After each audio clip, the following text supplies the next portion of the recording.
കർത്താവ് നിങ്ങളോടുകൂടെ. അങ്ങേ ആത്മാവോടും കൂടെ. മത്തായിയുടെ വിശുദ്ധ സുവിശേഷത്തിൽ നിന്നുള്ള വായന. കർത്താവേ, അങ്ങേക്ക് മഹത്വം. അധ്യായം 12, തിരുവചനങ്ങൾ 46 മുതൽ. അക്കാലത്ത് യേശു ജനക്കൂട്ടത്തോട് പ്രസംഗിച്ചു കൊണ്ടിരുന്നപ്പോൾ അവൻ്റെ അമ്മയും സഹോദരരും അവനോട് സംസാരിക്കുവാൻ ആഗ്രഹിച്ച് പുറത്തു നിന്നിരുന്നു. ഒരുവൻ അവനോട് പറഞ്ഞു, നിന്റെ അമ്മയും സഹോദരരും നിന്നോട് സംസാരിക്കുവാൻ ആഗ്രഹിച്ച് പുറത്തു നിൽക്കുന്നു. യേശു അവനോട് പറഞ്ഞു, ആരാണ് എൻ്റെ അമ്മ, ആരാണ് എൻ്റെ സഹോദരർ? തൻ്റെ ശിഷ്യരുടെ നേരെ കൈ ചൂണ്ടിക്കൊണ്ട് അവൻ പറഞ്ഞു, ഇതാ എൻ്റെ അമ്മയും സഹോദരരും. സ്വർഗസ്ഥനായ എൻ്റെ പിതാവിൻ്റെ ഇഷ്ടം നിറവേറ്റുന്നവനാരും അവനാണ് എൻ്റെ സഹോദരനും സഹോദരിയും അമ്മയും. കർത്താവിൻ്റെ സുവിശേഷം. ക്രിസ്തുവേ, അങ്ങേക്ക് സ്തുതി. ഈശോയിൽ ഏറ്റവും പ്രിയപ്പെട്ടവരെ, മിക്ക പ്രവാചകന്റെ പുസ്തകത്തിൽ നിന്ന് ആദ്യമായി നമ്മൾ വായിച്ച് കേൾക്കുമ്പോൾ മിക്ക എന്ന വാക്കിൻ്റെ അർത്ഥം തന്നെ ഹൂ ഈസ് ലൈക്ക് ഗോഡ്, ദൈവത്തെ പോലെ ആരുണ്ട് എന്നുള്ളതാണ് മിക്ക എന്ന പേരിൻ്റെ പദത്തിൻ്റെ അർത്ഥം തന്നെ. ഇന്ന് മിക്ക പ്രവാചകന്റെ പുസ്തകം 7-ാം അധ്യായത്തിൽ നമ്മൾ വായിച്ചു കേട്ടത് വളരെ മനോഹരമായിട്ട് കർത്താവിൻ്റെ കാരുണ്യത്തെക്കുറിച്ചാണ് പറയുന്നത്. എന്ത് പ്രതിവചന സങ്കീർത്തനവും ആദ്യവായനയും എല്ലാം പറയുന്നൊരു കാര്യം കർത്താവിൻ്റെ കരുണയെക്കുറിച്ച്, കർത്താവിൻ്റെ ക്ഷമയെക്കുറിച്ചാണ്. മിക്ക പ്രവാചകൻ ചോദിക്കുകയാണ്, ഈ ജനത്തിൻ്റെ അപരാധങ്ങൾ പൊറുക്കുന്ന അങ്ങയെപ്പോലെ വേറെ ആരുണ്ട്? ദൈവത്തെ പോലെ വേറെ ആരും നമ്മുടെ അപരാധങ്ങൾ ക്ഷമിക്കുന്നില്ല. പ്രത്യേകിച്ച് നമ്മൾ വായിക്കുന്ന വചനം ഇതാണ്, അവിടുന്ന് വീണ്ടും നമ്മോട് കാരുണ്യം കാണിക്കും, നമ്മുടെ അകൃത്യങ്ങൾ അവിടുന്ന് ചവിട്ടി മെതിക്കും, ആഴിയുടെ ആഴങ്ങളിലേക്ക് നമ്മുടെ പാപങ്ങൾ അവിടുന്ന് തൂത്തെറിയും. മിക്ക 7:19. ചോൽ പ്രിയമുള്ളവരെ, നമ്മൾ പലപ്പോഴും ചിന്തിക്കും ദൈവത്തിന് നമ്മുടെ പാപങ്ങൾ ക്ഷമിക്കാൻ ഇത്രയധികം പറ്റുമോ? കുമ്പസാരത്തിലാണെങ്കിൽ പോലും കുമ്പസാരത്തിൽ പാപങ്ങൾ ഏറ്റു പറഞ്ഞതിന് ശേഷവും പലർക്കും വീണ്ടും ഒരു ഉറപ്പില്ല, കർത്താവിൻ്റെ പാപങ്ങൾ ക്ഷമിച്ച് കാണുമോ അച്ഛാ? ഇത്രയേറെ പാപങ്ങൾ പറഞ്ഞിട്ട് ഇത്ര ചെറിയ പ്രായശ്ചിത്തം തരുമ്പോൾ വീണ്ടും ഉള്ളിൻ്റെ ഉള്ളിലൊരു അരക്ഷിതാവസ്ഥയാണ്. എന്നാൽ എൻ്റെ ദൈവം എന്നോട് ക്ഷമിച്ച് കാണുമോ? നമ്മുടെ ഉള്ളിൽ 2 കാര്യങ്ങൾ സംഭവിക്കുന്നുണ്ട്. ഒന്ന് നമ്മുടെ കുറ്റബോധം, 2 നമ്മുടെ ഇൻസെക്യൂരിറ്റി, നമ്മുടെ അരക്ഷിതാവസ്ഥ. നമുക്ക് അങ്ങോട്ട് ഉൾക്കൊള്ളാൻ പറ്റുന്നില്ല. കാരണം നമ്മൾ പലപ്പോഴും നമ്മൾ ക്ഷമിക്കുന്നത് പോലെ കർത്താവ് നമ്മോട് ക്ഷമിച്ചിട്ട് ഉണ്ടാവുകയുള്ളൂ എന്ന് നമ്മൾ ചിന്തിക്കുക. നമ്മുടെ ക്ഷമ പലപ്പോഴും അപൂർണങ്ങളാണ്. നമ്മൾ ക്ഷമിക്കുമ്പോഴും പൂർണ്ണമായിട്ടും പലതിനെയും വിട്ടുകളയാൻ നമുക്ക് പറ്റുന്നില്ല, ഉപേക്ഷിക്കാൻ പറ്റുന്നില്ല. ഒരു വ്യക്തി എന്നോട് ചെയ്ത എല്ലാ തെറ്റിൻ്റെയും പൂർണ്ണമായ ഉത്തരവാദിത്തം ആ വ്യക്തിയിൽ നിന്നും എടുത്തു കളഞ്ഞ് ആ വ്യക്തിയെ പൂർണ്ണ ഹൃദയത്തോടെ വീണ്ടും സ്നേഹിക്കാൻ മാനുഷികമായ തലത്തിൽ നിന്ന് ചിന്തിച്ചാൽ പലപ്പോഴും നമുക്ക് സാധിക്കാറില്ല. അപ്പോൾ നമ്മൾ ചിന്തിക്കും, ഒരുപക്ഷെ ദൈവവും എന്നോട് ക്ഷമിക്കുന്നത് അതുപോലെയായിരിക്കും, അല്ല എന്നോട് ദൈവം ക്ഷമിച്ചാലും ഒരുപക്ഷെ ഞാൻ ചെയ്ത തെറ്റിൻ്റെ ദൈവം എല്ലാവരും ശിക്ഷ തന്ന് എന്നോട് വീണ്ടും അങ്ങനെയൊക്കെ പ്രവർത്തിക്കുമായിരിക്കും. പ്രിയമുള്ളവരെ, മിക്ക പ്രവാചകൻ ചോദിക്കുകയാണ്, ദൈവത്തെ പോലെ ആർക്ക് ക്ഷമിക്കാൻ പറ്റും? കർത്താവ് നമ്മോട് കാരുണ്യം കാണിക്കും. 1-2 കാര്യങ്ങൾ നമ്മൾ ഓർക്കുന്നത് നല്ലതാണ്. ഞാൻ അർഹിക്കുന്നത് കൊണ്ടല്ല, എൻ്റെ യോഗ്യത കൊണ്ടല്ല കർത്താവ് എന്നോട് ക്ഷമിക്കുന്നതും എന്നോട് കാരുണ്യം കാണിക്കുന്നതും. നമ്മുടെ യോഗ്യത കൊണ്ടാണെങ്കിൽ സ്നേഹിക്കപ്പെടുവാനും ക്ഷമിക്കപ്പെടുവാനും നമുക്ക് യോഗ്യതയില്ല. കുമ്പസാരത്തിൽ നമ്മൾ മുട്ടുകുത്തി പാപങ്ങൾ ഏറ്റു പറയുമ്പോഴും ഞാൻ പറയുന്നത്, ഞാൻ മുട്ടുകുത്തിയത് കൊണ്ടും പാപങ്ങൾ ഏറ്റു പറഞ്ഞത് കൊണ്ടും എന്നോട് ക്ഷമിക്കാൻ ദൈവം ബാധ്യസ്ഥനാണ് എന്നല്ല. നമ്മൾ കർത്താവിനോട് പറയാണ്, ദൈവമേ, എൻ്റെ പാപങ്ങൾ ഞാൻ ഏറ്റു പറഞ്ഞു, നീ എന്നോട് ക്ഷമിക്കണമേ. ദൈവം അവിടുത്തെ കരുണയിൽ നിന്ന്, ദൈവം അവിടുത്തെ സ്നേഹത്തിൻ്റെ ആഴത്തിൽ നിന്നാണ് നമ്മോട് ക്ഷമിക്കുന്നത്. അവിടുന്ന് ക്ഷമിച്ച പാപങ്ങളൊന്നും നമുക്കെതിരെ പിന്നീട് അവിടുന്ന് നിലനിർത്തുന്നില്ല. എല്ലാം അവിടുന്ന് എന്നേക്കുമായിട്ട് ആഴിയുടെ ആഴങ്ങളിലേക്ക് തൂത്തെറിയുന്നു, അഗാധങ്ങളിലേക്ക് അവിടുന്ന് താഴ്ത്തിക്കളയുന്ന വചനം പറഞ്ഞത്.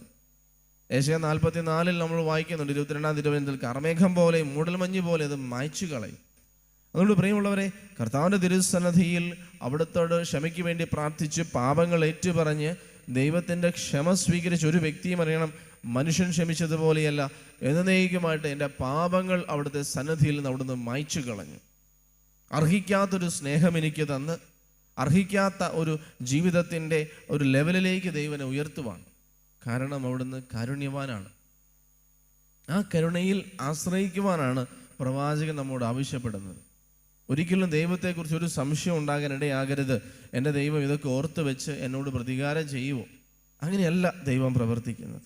അതാണ് ദൈവത്തിൻ്റെ മാഹാത്മ്യമെന്ന് തിരിച്ചറിയാൻ നമുക്ക് പറ്റണം. മനുഷ്യൻ്റെ ചിന്തകൾ പോലെയല്ല ദൈവത്തിൻ്റെ ചിന്തകളെന്ന് യെശയ്യാ പ്രവാചകൻ നമ്മോട് പറഞ്ഞതിൻ്റെ രഹസ്യം അതാണ്. ഇനി നമ്മുടെ ഉത്തരവാദിത്വം എന്താ? എൻ്റെ ദൈവം എന്നോട് ക്ഷമിച്ചതുപോലെ എൻ്റെ സഹോദരങ്ങളോട് ക്ഷമിക്കുവാനും അവരോട് കാരുണ്യം കാണിക്കുവാനും ഞാനും വിളിക്കപ്പെട്ടിരിക്കുന്നു. മറ്റൊരാൾ അർഹിക്കുന്ന ശിക്ഷയിൽ നിന്ന്, കരുണയുടെ ആഴത്തിൽ നിന്ന് ആ ശിക്ഷ എടുത്തു മാറ്റി ആ വ്യക്തിയെ കുലീനമായിട്ട് സ്വീകരിക്കുന്നതാണ് കരുണ എന്ന് പറയുന്നത്. ഒരു വ്യക്തി നമ്മോട് ചെയ്തതിൻ്റെ ഉത്തരവാദിത്വത്തിൽ നിന്നും ഉപാധികളൊന്നും കൂടാതെ ആ വ്യക്തിയെ വെറുതെ വിടാനുള്ള നമ്മുടെ തീരുമാനമാണ് ക്ഷമ എന്ന് പറയുന്നത്. ഈ രണ്ട് കാര്യങ്ങളും മാനുഷികമായിട്ട് ദുഷ്കരമായിരിക്കാം. പക്ഷെ എന്നാൽ എന്നോട് പൊറുക്കുന്ന, എന്നോട് ക്ഷമിക്കുന്ന ദൈവത്തെ ഓർക്കുമ്പോൾ, ആ ദൈവത്തിൻ്റെ കൂടെ നിൽക്കുമ്പോൾ ആ ദൈവത്തോട് പറയാണ്, ദൈവം എന്നെക്കൊണ്ട് സാധിക്കില്ല, നീ എൻ്റെ സ്ഥാനത്ത് നിന്ന് എനിക്ക് വേണ്ടി ആ വ്യക്തിയോട് പൊറുക്കണമേ എന്ന് പറയുമ്പോൾ പ്രിയമുള്ളവരെ നമുക്കത് സാധ്യമാകും. ഇന്നേ ദിവസം നമ്മൾ ദൈവസന്നിധിയിൽ ദിവ്യബലി അർപ്പിക്കുമ്പോഴും ഓർക്കണം, ദൈവം നമ്മോട് കാണിച്ച വലിയൊരു കരുണയാണ് ഈ ഒരു പരിശുദ്ധ കുർബാന തന്നെ. ഞാൻ ഏറ്റെടുക്കേണ്ട ശിക്ഷ എന്നിൽ നിന്ന് എടുത്തു മാറ്റി തൻ്റെ പ്രിയപുത്രൻ കുരിശിൽ ഏറ്റെടുക്കുമ്പോൾ ഞാൻ ഓർക്കണം, ദൈവം എന്നോട് കാണിച്ച കരുണയുടെ വലിപ്പവും ആഴവുമൊക്കെ. ഈ ഒരു ദിവ്യബലി അർപ്പിക്കുമ്പോൾ എന്നെ വേദനിപ്പിച്ച ഓരോരുത്തരെയും ഞാൻ ഓർക്കണം. എനിക്ക് വേദനയ്ക്ക് കാരണമായ, നഷ്ടത്തിന് കാരണമായ, നൊമ്പരത്തിന് കാരണമായ, എന്നെ ഏതൊക്കെ തരത്തിൽ വേദനിപ്പിച്ചവരുണ്ടോ അവരെന്നെ വേദനിപ്പിച്ച ഓരോ അനുഭവത്തെ എടുത്തിട്ട് കർത്താവിൻ്റെ കുരിശിനെ മുറുകെ പിടിച്ചുകൊണ്ടും ദൈവത്തിൻ്റെ കാരുണ്യത്തെ ഓർത്തുകൊണ്ടും എനിക്ക് പറയാൻ പറ്റണം, നീ എന്നോട് ചെയ്തതിന്, ഈ വ്യക്തി എന്നോട് ചെയ്തതിന് പൂർണ്ണമായിട്ടും ഞാൻ ദൈവനാമത്തിൽ നിന്നോട് ക്ഷമിക്കുന്നു. നീ എനിക്ക് ചെയ്തതൊന്നും ഞാൻ ഇനി നിലനിർത്തുന്നില്ല, എല്ലാം ഞാൻ ഉപേക്ഷിക്കുന്നു. ഉപാധികൾ കൂടെ നീ അർഹിക്കുന്നത് കൊണ്ടല്ല, ആരോട് നമ്മൾ ക്ഷമിക്കുന്നത് ആരും അർഹിക്കുന്നത് കൊണ്ടല്ല, പിന്നെയോ ദൈവം എന്നോട് കാണിച്ച കാരുണ്യത്തിൻ്റെ ആഴത്തിൽ നിന്നുകൊണ്ട് അവർ അർഹിക്കാത്തൊരു സമ്മാനം അവർക്ക് കൊടുത്തുകൊണ്ട് അവരെന്നോട് ചെയ്തത് എല്ലാം തൂത്ത് മായ്ച്ചു കളയാൻ പറ്റണം. അവിടെയാണ് പ്രിയമുള്ളവരെ ക്ഷമയുടെ മനോഹാരിതയും ആഴവും നമ്മൾ തിരിച്ചറിയുന്നത്. അപ്പോഴാണ് നമ്മുടെ ഹൃദയങ്ങൾ സ്നേഹിക്കുവാൻ ഫ്രീ ആകുന്നത്. ക്ഷമിക്കാൻ പറ്റാത്ത അവസ്ഥ എന്നും ഒരു ബന്ധനാവസ്ഥ തന്നെയാണ്. ക്ഷമിക്കാൻ പറ്റാത്ത ഹൃദയങ്ങളിലേക്ക് സ്നേഹത്തിന് അരിച്ചിറങ്ങാൻ സാധിക്കില്ല. കാരണം അത് കെട്ടപ്പെട്ടും ഇങ്ങനെ വല്ലാതെ ഇങ്ങനെ മുറുകിയിരിക്കുന്നൊരു ഹൃദയമായിട്ട് മാറുക. ഇനി ഇന്നത്തെ സുവിശേഷത്തിൽ തന്നെ കൂട്ടിക്കൊണ്ടുപോകാൻ വന്ന കുടുംബാംഗങ്ങൾ തൻ്റെ അമ്മയും സഹോദരങ്ങളും പുറത്തു നിൽക്കുന്നുവെന്നറിഞ്ഞ ഈശോട് അവർ പറയുന്നുണ്ട്, നിൻ്റെ അമ്മയും സഹോദരനും പുറത്തു നിൽക്കുന്നു.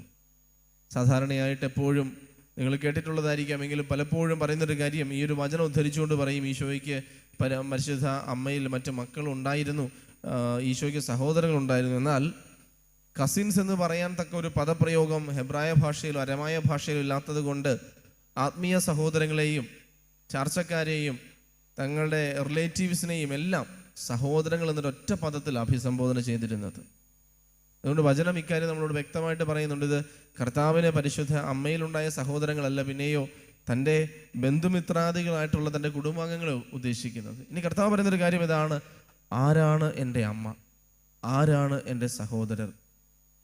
പ്രിയമുള്ളവരെ, വിശുദ്ധർ പലരും നമ്മോട് പറഞ്ഞിട്ടൊരു കാര്യമാണ്, പരിശുദ്ധ അമ്മയായിട്ട് സ്വീകരിക്കാത്ത ഒരാൾക്ക് ഈശോയെ സഹോദരനായിട്ട് സ്വീകരിക്കാൻ കഴിയില്ല. വിശുദ്ധ മാക്സിമിലിയൻ കോൾവേ പറഞ്ഞതാണ്. എന്താണ് അതിൻ്റെ അർത്ഥം? പരിശുദ്ധ അമ്മയെ ചൂണ്ടിക്കാണിച്ചുകൊണ്ട് കർത്താവ് പറയുകയാണ്, നിങ്ങൾക്ക് എൻ്റെ അമ്മയും സഹോദരനും പോലെ എന്ന നിലയിൽ എന്നോട് പെരുമാറണമോ, ആ ഒരു വിശേഷണം നിങ്ങൾക്ക് വേണമോ, പരിശുദ്ധ അമ്മയിൽ നിന്ന് പഠിക്കണം. കാരണം സ്വർഗസ്ഥനായ എൻ്റെ പിതാവിൻ്റെ ഇഷ്ടം നിറവേറ്റുന്നവരാരോ അവരാണ് എൻ്റെ അമ്മയും സഹോദരനും സഹോദരിയുമെല്ലാം. ഈശോ തൻ്റെ ഇങ്ങനെ കുടുംബം ഫിസിക്കലായിട്ടുള്ള രക്തബന്ധത്തിലുള്ള ഒരു കുടുംബമല്ല, പിന്നെയോ നിങ്ങളാരും ജന്മം വഴി, നിങ്ങൾ ജനിച്ച സാഹചര്യങ്ങൾ വഴി മാത്രം വിശുദ്ധിയിലേക്കും സ്വർഗരാജ്യത്തിലേക്കും പ്രവേശിക്കുകയില്ല, പിന്നെയോ ജീവിതം കൊണ്ട് നിങ്ങൾ സ്വർഗസ്ഥനായ പിതാവിൻ്റെ മക്കളാണ് എന്ന് നിങ്ങൾ ഉറപ്പാക്കണം. നമ്മൾ ആരുടെയും ബർത്ത് സർട്ടിഫിക്കറ്റ് ചോദിക്കുന്നതായിട്ട് മത്തായി 25 പറയുന്നില്ല, പിന്നെയോ ഞാനും നീയും എന്തു ചെയ്തു. അതാണ് ദൈവം നമ്മോട് അവസാന നിമിഷം ചോദിക്കുന്നതെന്ന് വചനം പറയുന്നത്. സ്നേഹത്തിൻ്റെ മാനദണ്ഡം കൊണ്ട് നീ എത്രമാത്രം നിന്റെ സഹോദരങ്ങളെ സ്നേഹിച്ചു, നീ എത്രമാത്രം ദൈവത്തെ അനുസരിച്ചു, ദൈവത്തെ സ്നേഹിച്ചു, എത്രമാത്രം സഹോദരങ്ങളെ സ്നേഹിച്ചു. യോഹന്നാൻ 6-ാം അധ്യായത്തിൽ പലതവണ കർത്താവ് എടുത്തു പറയുന്നൊരു കാര്യം ഇതാ, 29-ാം വചനം, 40-ാം വചനം, ദൈവം അയച്ചവനിൽ വിശ്വസിക്കുക, അവൻ്റെ വചനം വിശ്വസിക്കുക. കർത്താവായ യേശുക്രിസ്തുവിലും അവിടുത്തെ വചനത്തിലും വിശ്വസിക്കുക, നിനക്ക് നിത്യജീവൻ ലഭിക്കും. ഇതാണ് പിതാവിന് നിന്നെക്കുറിച്ചുള്ള ഹിതം. ഒന്നാമത്തെ കാര്യം, പ്രിയമുള്ളവരെ, ഈശോയിൽ വിശ്വസിക്കുക, ഈശോയെ നിൻ്റെ ജീവിതത്തിൻ്റെ നാഥനായിട്ട് സ്വീകരിക്കുക, നിൻ്റെ കർത്താവായിട്ട് അവിടുത്തെ ഏറ്റുപറയുക, അവിടുത്തേതിൽ നിൻ്റെ ജീവിതത്തെ ക്രമീകരിക്കുക, അവിടുത്തെ വചനം ഹൃദയത്തിൽ ഏറ്റെടുത്ത് വിശ്വസിക്കുക. രണ്ടാമത്തേത്, നിന്നെ പോലെ നിൻ്റെ സഹോദരനെ സ്നേഹിക്കുക. ദൈവം നിന്നോട് കാണിച്ച കരുണ പോലെ, നിന്നോട് ക്ഷമിച്ചതുപോലെ നിൻ്റെ സഹോദരനോട് നീ ക്ഷമിക്കുക. പ്രതികാര ചിന്തയിലും ദേഷ്യത്തിലും ക്രോധത്തിലും വർത്തിച്ചുകൊണ്ട് സഹോദരരോട് പ്രതികാരമോ അല്ലെങ്കിൽ പകരം വീട്ടാനുള്ള മനസ്സിൽ നിന്ന് മാറ്റിവെച്ചുകൊണ്ട്, നിന്നോട് ചെയ്തൊരാൾ ക്ഷമ അർഹിക്കാത്ത അവസരത്തിൽ നിന്നെ വേദനിപ്പിച്ച ആരുടെയും യോഗ്യത നോക്കാതെ കർത്താവ് കുരിശിൽ കിടന്ന് നിനക്ക് ക്ഷമ നേടിത്തന്നതുപോലെ നിന്റെ വേദനയിൽ നിന്നുകൊണ്ട് നിന്റെ സഹോദരനോട് ക്ഷമിക്കാനും നിനക്ക് പറ്റട്ടെ. പരിശുദ്ധ അമ്മയെക്കുറിച്ച് വചനം പറഞ്ഞത് എന്താ? ദൈവം അരുളി ചെയ്ത കാര്യങ്ങൾ നിറവേറുമെന്ന് വിശ്വസിച്ചവൾ ഭാഗ്യവതി. അതുതന്നെ നമ്മുടെ ഹൃദയത്തിൽ നമുക്ക് ഏറ്റെടുക്കാം. എൻ്റെ ദൈവം എന്നെ സ്നേഹിച്ചതുപോലെ ചുറ്റുമുള്ളവരെ സ്നേഹിക്കുവാൻ എന്നെ പഠിപ്പിക്കണം. ഈശോയെ എൻ്റെ രക്ഷകനും നാഥനും കർത്താവുമായി സ്വീകരിച്ച് പാപത്തെ വെറുത്തുപേക്ഷിച്ച് ജീവിക്കുവാൻ എന്നെ ശക്തിപ്പെടുത്തണം. എന്നെ വേദനിപ്പിച്ച് ഓരോരുത്തരോടും ക്ഷമിക്കുവാൻ എനിക്ക് കൃപ തരണം. ദൈവം നമ്മെ അനുഗ്രഹിക്കട്ടെ. ആമേൻ.